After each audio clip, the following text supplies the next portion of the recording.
The island of Puerto Rico is a place of beauty and tranquility. But the peace on this tropical paradise has been shattered.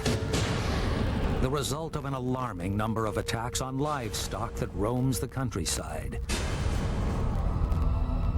The nature of the attacks is disturbing.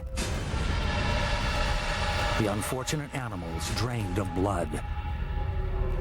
The vampire-like creature being blamed for this reign of terror is named El Chupacabra. Chupacabra in Spanish literally means goat sucker. I don't know what it is, but from what lies behind all these necropsies, I know that there's something rare or strange. So it's almost a creature that seems to delight almost and terrify humans. Animal X travels to Canavanas on the northwest of the island of Puerto Rico, which is believed to be the birthplace of the gruesome phenomenon that is El Chupacabras. Reports started to surface early in 1995 of attacks on livestock. These attacks were unlike anything seen before, and panic started to spread throughout the Hispanic community. The reports became more and more frequent and were so consistent that they had to be taken seriously. Not even a person with a knife can make this sort of incision on an animal, and the animal has no blood left in its body. You can't see footprints anywhere, so whatever it is appears to fly. All the chickens have been sucked of their blood. All the descriptions of this abhorrent beast matched. Perhaps the most compelling and detailed account is that of Jose Miguel Agosto, who watched in amazement as this freak of nature crossed the yard of his garage. What Jose saw was a creature that was about 3 feet tall. It had legs that looked like a dinosaur's, and its arms were really short. When it saw him, it just leapt up into the air and straight over a fence that was about 6 feet tall. It hovered in the air before disappearing.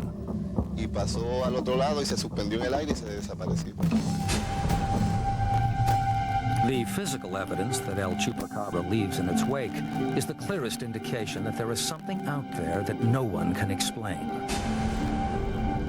Dr. Carlos Soto is a veterinarian. He has seen firsthand just what this beast is capable of. Primarily, the injuries were like small puncture wounds, 1 centimeter in diameter. Inside the carcass, there was a big depletion of blood, okay? And in some areas, we can see like areas where small portions of the vital organs like liver, kidneys, or portion of the heart were just removed from that small hole. I don't know what type of animal could do that, because from the predators that we know, that they will attack and they will destroy their prey. The more I'm seeing the carcasses and the more I'm doing the necropsy, the strange is what I'm seeing. It's very, very rare. The mayor of Canavanas is Jose Soto. He certainly takes the situation very seriously. He has based his mayoral campaign on ridding the town of the beast that strikes fear into the heart of his constituents. He has set up a team whose sole aim is to capture El Chupacabras. The mayor says that there were a lot of reports from people who had complained to the authorities about the beast, and they were frustrated as no action was being taken. The people demanded that he look at the reports. When he saw them, he had no option but to start a thorough search to find whatever it was. It has been a very difficult task, so it is extremely intelligent, whatever it is. An animal that appears to levitate, that sucks its victims dry of blood through a small hole. It appears to look like nothing any animal seen before. What is the Chupacabra? Mr. Domingles is a farmer in Canavanas. He has experienced a Chupacabra's attack and lost animals to this hungry beast. When he found his turkeys, all of them were dead. They were in one piece, but they were drained of their blood.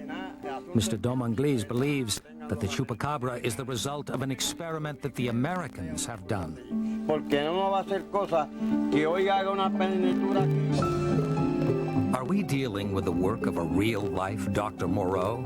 The H.G. Wells character who meddled in genetics of animals with devastating results. Scott Corrales from Indiana in the United States is author of Chupacabras and Other Mysteries. He believes this is the most plausible explanation. The number of experiments that have been conducted on the Puerto Rican population since the 1940s. Birth control tablets were first tested there.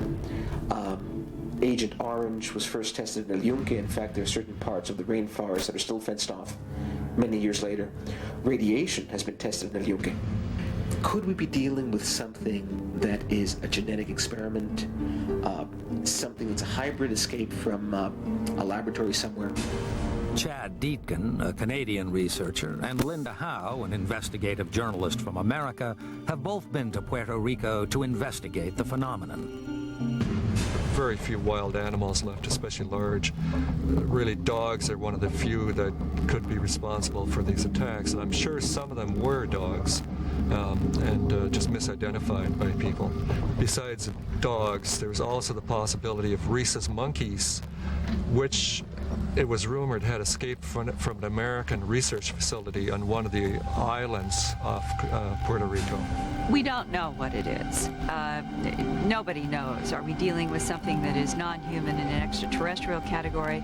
Are we dealing with some sort of an aberrant animal crossbreed experiment that went awry? Researchers agree that there is much more for us to uncover about this mysterious creature. But they are in no doubt that people are seeing something they can't explain, and thousands of animals are being drained of blood. And until someone can prove otherwise, the legend of El Chupacabras will continue to terrify the people of Puerto Rico.